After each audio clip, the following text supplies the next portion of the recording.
Honoráveis ouvintes, sejam muito bem-vindos a mais um episódio do Extramuros.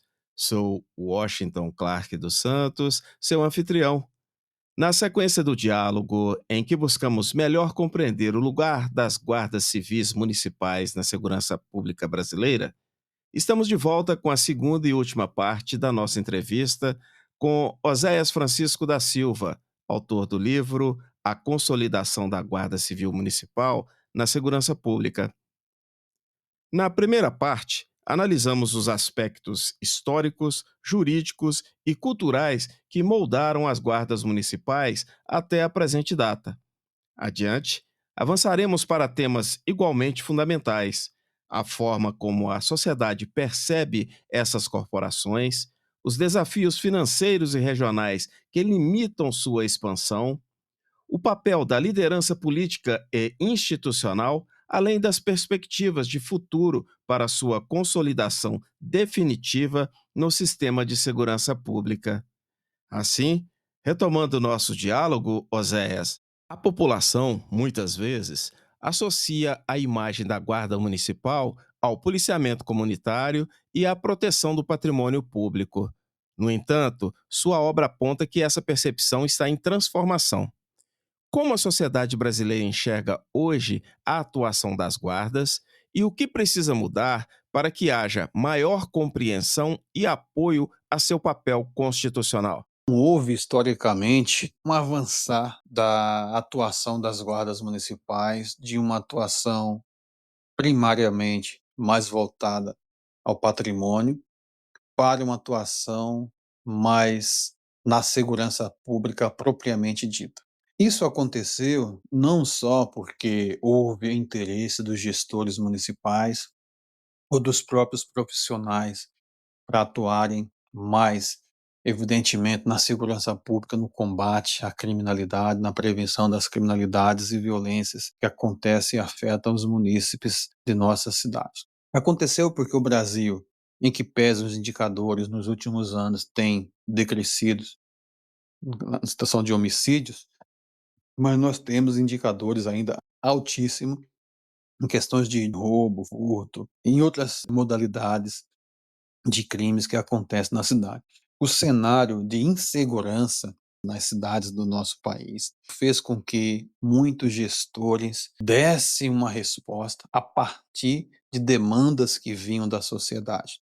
Porque eu digo e ratifico aqui, o que existe de concreto no nosso ordenamento é o município, é a cidade, porque a União, o Estado são tanto quanto abstratos. As pessoas residem nos municípios.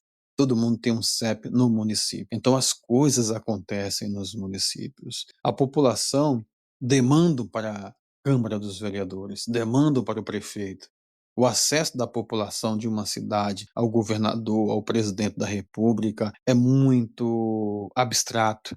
É uma situação em que quase é impossível ter esse contato, mas com o prefeito, com os vereadores, fica muito mais imediato essa relação. O reclame da população por segurança, e a partir também da Constituição Federal de 1988, estabelecer a segurança como um direito fundamental, e que coloca os municípios como esse ente federativo que tem o dever de garantir para a sociedade, para a população a segurança, a população reclama. E os prefeitos, muitas das vezes, ficam abandonados ou esquecidos, ou não têm atenção devida de governadores, do própria presidência da república, e se sentem no dever de dar essa resposta. E muitas das vezes a resposta vem com uma criação de uma Guarda Civil Municipal ou com um fortalecimento da Guarda Civil Municipal que já existe, fortalecimento no sentido de equipar, de colocar as guardas municipais mais nas ruas para atender a população. Então a gente tinha uma atuação mais patrimonial das guardas municipais há alguns anos atrás. Por conta dessas demandas, dos reclames, os prefeitos foram investindo, potencializando, comprando viaturas, criando grupamentos especiais, atuando em áreas específicas, trânsito, controle de distúrbios civis, área ambiental, patrulha Maria da Penha, o guardiã Maria da Penha, tudo isso para dar respostas a demandas que iam surgindo nas cidades. e também por conta de um certo encolhimento ou enfraquecimento das polícias estaduais, sobretudo da polícia militar nos estados, pelo baixo investimento que muitos governadores historicamente vêm dispondo para essas forças policiais, pelo esvaziamento, muitos se aposentando, os concursos públicos não conseguem repor a evasão por aposentadoria, ou seja, o encolhimento das forças estaduais é algo constatado e evidente. Portanto, o crescimento das guardas municipais de um outro lado, por conta dessas demandas da própria sociedade. Então, a sociedade hoje percebe as guardas civis municipais como polícia propriamente dita, mas um outro desafio que surge é uma atuação mais ostensiva, preventiva e comunitária. A nossa orientação e a orientação estabelecida na Lei Federal 13.022, de 8 de agosto de 2014, é que as guardas municipais ocupem esse espaço da polícia comunitária que o país já há muitos anos pretende, e as guardas municipais se vocacionam para isso, têm credenciais para isso e deve ter esse esforço para manter essa boa relação com a comunidade e qualificarem seus profissionais para, quando necessário for fazer o enfrentamento, faça um enfrentamento qualificado à criminalidade e sempre pautado pelo princípio da legalidade. Destacas também as peculiaridades regionais e as limitações orçamentárias dos municípios como barreiras importantes.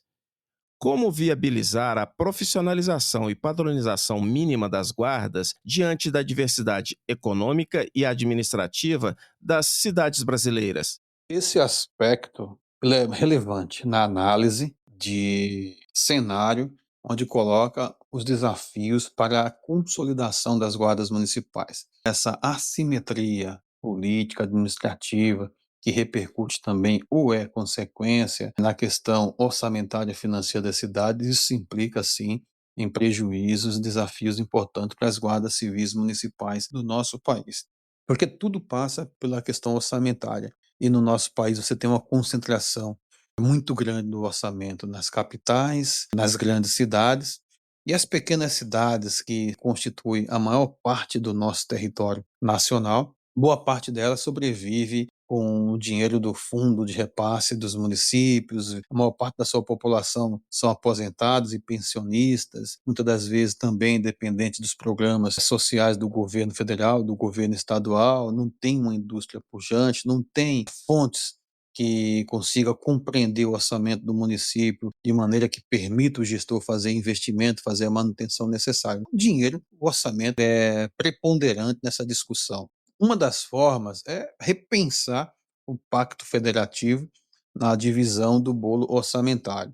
E no caso especificamente sobre a segurança pública, eu penso que uma demanda que vem há muitos anos e que recentemente com a PEC 18 de 2025, a proposta de emenda constitucional apresentada pelo governo federal a partir do ministro da Justiça e Segurança Pública, Ricardo Lewandowski, ao Congresso Nacional, que está em debate, é a constitucionalização do Fundo Nacional de Segurança Pública, e isso significa dizer que vai trazer uma rubrica, um fundo vinculado, onde não poderá haver contingenciamento, uma verba garantida como existe para a educação, para a saúde. Isso vai possibilitar para que os gestores municipais, no caso aqui das guardas municipais, tenham previsibilidade no planejamento de suas ações. Quando esse fundo for constitucionalizado, quando tiver um aporte financeiro e daí tiver uma clara divisão desse fundo nacional, em que todos os municípios tiverem uma previsão orçamentária para receber um valor, para investir nas suas guardas municipais, em estrutura, em valorização, fazer os investimentos devidos, esse aspecto será melhorado. Isso vai ter uma função muito relevante. No quesito da profissionalização, nós já temos uma exigência legal, tanto do ponto de vista formativo, na própria 13.022, na Lei Federal, Estatuto Geral das Guardas Municipais, mas também nós temos uma matriz curricular estabelecida pela Secretaria Nacional de Segurança Pública, vinculada ao Ministério da Justiça e Segurança Pública, Senasp, e estabeleceu uma matriz para formar os guardas civis municipais. Está desatualizadas, tem um processo de atualização, mas serve como referência. E do ponto de vista do armamento, tem a matriz estabelecida, exigida pela Polícia Federal, formação técnica, e estabelecer um processo permanentemente de atualização profissional, criar uma profissionalização dos guardas civis municipais, que isso vai melhorar tanto a opinião pública relacionada a esses profissionais, como também a entrega do serviço de segurança pública, desse direito para a população. A nossa expectativa é que, dando conta dessa dimensão, desse problema do orçamento, isso ajude também na padronização nacional. Um outro aspecto importante, nós temos a Lei 13.022, de 8 de agosto de 2014, Estatuto Geral das Guardas Municipais, estabelecida numa lei federal. Essa lei é a métrica para padronizar todas as guardas municipais do país, em que pesa a lei de 2014, nós estamos em 2025, mais de 11 anos de aprovação e de pleno vigor dessa lei em todo o país, diga-se de passagem, uma lei que foi considerada constitucional pelo Supremo Tribunal Federal. Muitos municípios ainda não se adequaram a ela. E o Ministério Público, que tem a função de zelar, de cuidar da legislação, também não tem feito um esforço em cobrar dos prefeitos a plena aplicabilidade da Lei 13.022. Então, se o Ministério Público fizesse o seu papel, se os gestores municipais implementasse essa lei, se os próprios guardas municipais, mas sobretudo os vereadores que têm mandato, a população exigissem esse padrão, é um benefício muito grande para a cidade e para a corporação. Eu penso que cada um tem a sua responsabilidade nesse processo de padronização. Outro ponto forte de sua obra é a análise sobre liderança e organização classista. Em sua visão, como a categoria pode avançar na construção de lideranças representativas e sustentáveis que realmente consigam dar voz e consolidar as guardas municipais como força estruturante da segurança pública? Esse é um aspecto fundamental, porque quando falamos de consolidação do ponto de vista de organização classista, organização institucional, de organização política, isso repercute também no fortalecimento da Guarda Civil Municipal enquanto polícia da cidade.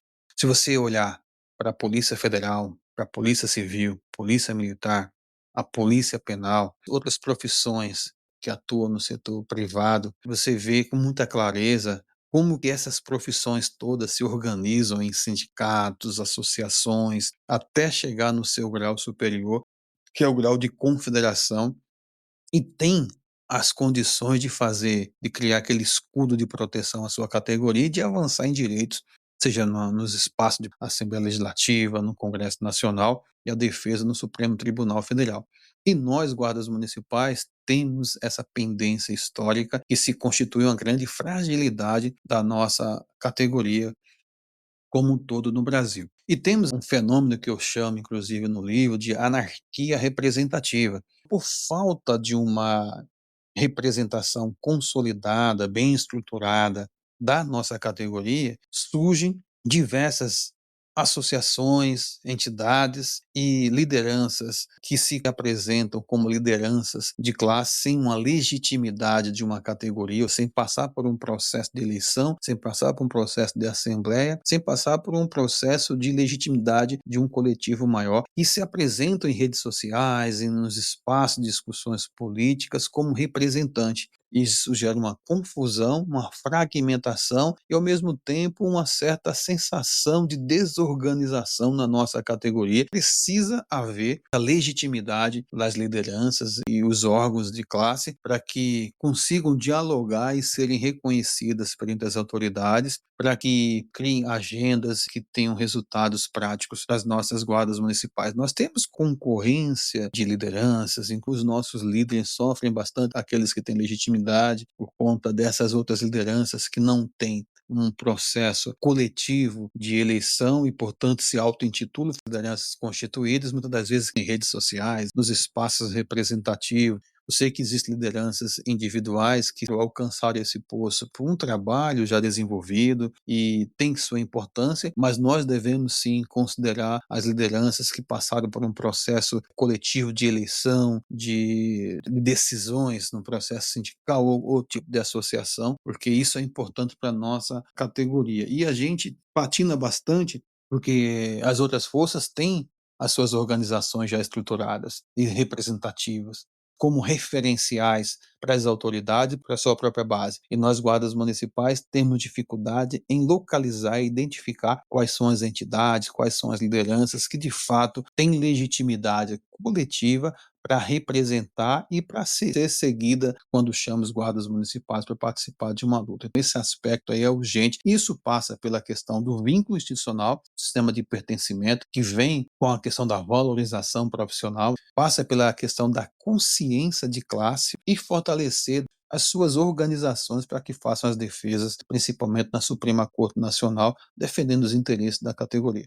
Caminhando para o final de nossa conversa, meu caro, repriso os meus agradecimentos pela sua esclarecedora participação, parabenizando pela obra e desejando muito sucesso para o alcance do propósito. Deixo este espaço para suas considerações finais. Grande abraço. Para finalizar minha participação, eu quero aqui agradecer novamente convites, me coloco à disposição sempre para contribuir com esse debate, com essa discussão. Parabenizo pelo importante espaço de levar informação para a sociedade, para a nossa categoria, e quero finalizar dizendo que as guardas municipais são as polícias genuinamente da cidade, precisam atuarem dentro dos princípios estabelecidos na Lei 13.022, de 8 de agosto de 2014, porque lá traz o DNA da polícia comunitária, a polícia preventiva, com um trabalho integrado com as forças policiais dos estados, que é fundamental para melhorar a segurança na cidade. Em que hoje nós temos mais de 1.000 municípios brasileiros com guardas civis municipais, é a força policial que mais cresce no país e que tem ganhado maior legitimidade, e onde tem guardas municipais bem preparadas, bem qualificadas, bem estruturadas, bem valorizadas, bem equipadas, com as pesquisas mais recentes indicam que são cidades mais seguras no país. Fica o recado aí para todas as guardas no país e principalmente para os gestores que têm o dever de prover a segurança como direito para a sociedade. Forte abraço. Honoráveis ouvintes, este foi mais um episódio do Extramuros. Sou Washington Clark dos Santos, seu anfitrião. No conteúdo de hoje, finalizei o diálogo em que buscamos melhor compreender o lugar das guardas civis municipais na segurança pública brasileira, na entrevista com Oséias Francisco da Silva, presidente da Conferência Nacional das Guardas Municipais do Brasil, autor do livro A Consolidação da Guarda Civil Municipal na Segurança Pública. Acesse nosso website e saiba mais sobre este conteúdo. Inscreva-se e compartilhe nosso propósito. Será um prazer ter a sua colaboração. Pela sua audiência, muito obrigado e até a próxima!